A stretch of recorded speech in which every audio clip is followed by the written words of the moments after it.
उत्तराखंड में uniform civil code, live in, शादी और तलाक सब बदला। उत्तराखंड के अंदर रहने वाला कोई भी किसी जाति का होगा, किसी धर्म का होगा, सबके लिए एक समान कानून होगा। प्रस्ताव में क्या क्या है? उत्तराखंड के यूनिफॉर्म सिविल कोड में क्या क्या है? राज्य में यूनिफॉर्म सिविल कोड लागू होते ही क्या क्या बदलाव आ जाएंगे? कैसे यूसीसी का कानून आपको और आपके परिवार को सीधे सीधे प्रभावित करेगा? शादी, लिव इन, तलाक, संपत्ति, उत्तराधिकार, गोद लेने समेत तमाम नियमों में क्या बदलाव हो रहा है और क्यों ये सभी लोगों के ऊपर लागू हो रहे हैं?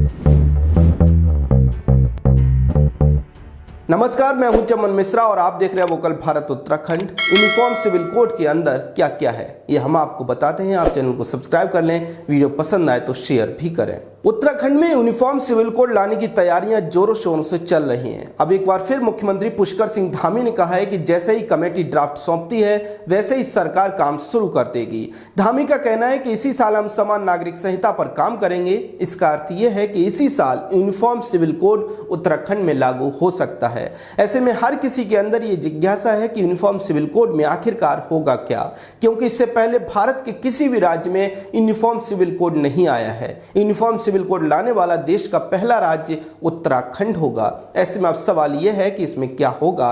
ये जानना इसलिए भी जरूरी है क्योंकि कुछ लोगों का कहना है कि सिविल कोड के माध्यम से सरकार मुस्लिमों को टारगेट कर रही है। ऐसे में हम आपको कुछ ऐसी बातें बताने जा रहे हैं जो कि सिविल कोड के ड्राफ्ट में शामिल की गई हैं। ये बातें मीडिया रिपोर्ट्स के जरिए बाहर आई हैं। उत्तराखंड के यूनिफॉर्म सिविल कोड के ड्राफ्ट में क्या है, इस पर बात करें उससे पहले समझ लीजिए कि यूनिफॉर्म सिविल कोड या फिर समान नागरिक संहिता क्या है। तो देखिए, समान नागरिक संहिता यानी यूनिफॉर्म सिविल कोड उत्तराखंड के लिए प्रस्तावित एक कानूनी ड्राफ्ट है जो राज्य के सभी लोगों के लिए है, चाहे वे हिंदू हो, मुस्लिम हो, सिख हो, ईसाई हो, जैन हो। सभी के लिए विवाह, तलाक, गोद लेने और उत्तराधिकार जैसे मुद्दों पर एक समान कानून बनेगा।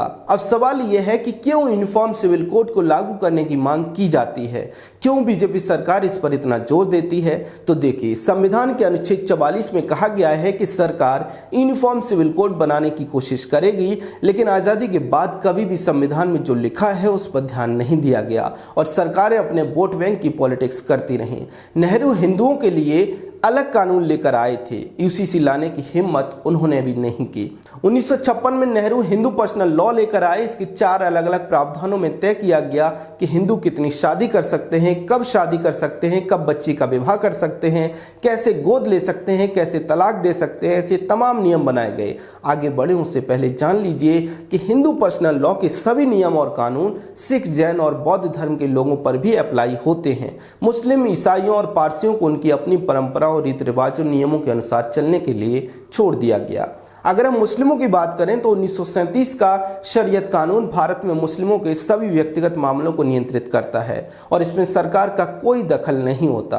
इस कानून में साफ साफ लिखा है कि सरकार उनके व्यक्तिगत मामलों में हस्तक्षेप नहीं करेगी। अब सवाल यह है कि यूनिफॉर्म सिविल कोड जरूरी क्यों है। देखिए, हिंदू पर्सनल लॉ के अनुसार हिंदू, सिख, जैन और बौद्ध तो नए कानूनों के अनुसार चलने लगे, लेकिन मुस्लिम समुदाय के लोग अपने शरीयत कानून के अनुसार ही चलते रहे। आज भी हिंदू, सिख, जैन और बौद्ध 18 से पहले अपनी बेटियों की शादी नहीं कर सकते, जबकि मुस्लिम 9 साल की बच्ची की भी शादी कर सकते हैं। उनके ऊपर बाल विवाह निरोधक कानून भी लागू नहीं होता। हिंदू, सिख, जैन और बौद्ध बिना पहले तलाक के दूसरी शादी नहीं कर सकते, जबकि मुसलमान 4 शादियां कर सकते हैं। इसी तरह से तमाम प्रावधान दोनों कानूनों में अलग अलग देखने को मिलते हैं, जो कि स्पष्ट तौर पर कुछ संप्रदायों के साथ भेदभाव दिखाते हैं। इसलिए वक्त वक्त पर यूनिफॉर्म सिविल कोड की मांग उठती है।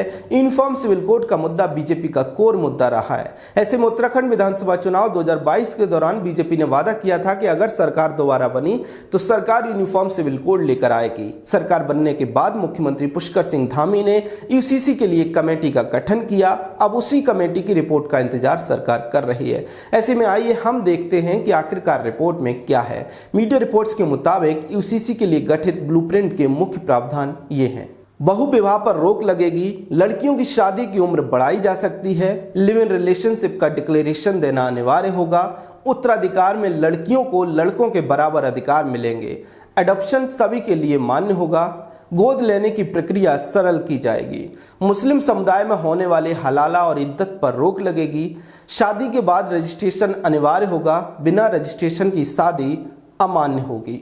इसके साथ ही कुछ और भी महत्वपूर्ण प्रावधान ड्राफ्ट में किए गए हैं, जैसे तलाक का जो नियम पति के लिए लागू होगा वही नियम पत्नी के लिए भी लागू होगा। नौकरीशुदा बेटे की अगर मौत हो जाती है तो पत्नी को मिलने वाले मुआवजे में वृद्ध माता पिता के भरण पोषण की भी जिम्मेदारी होगी।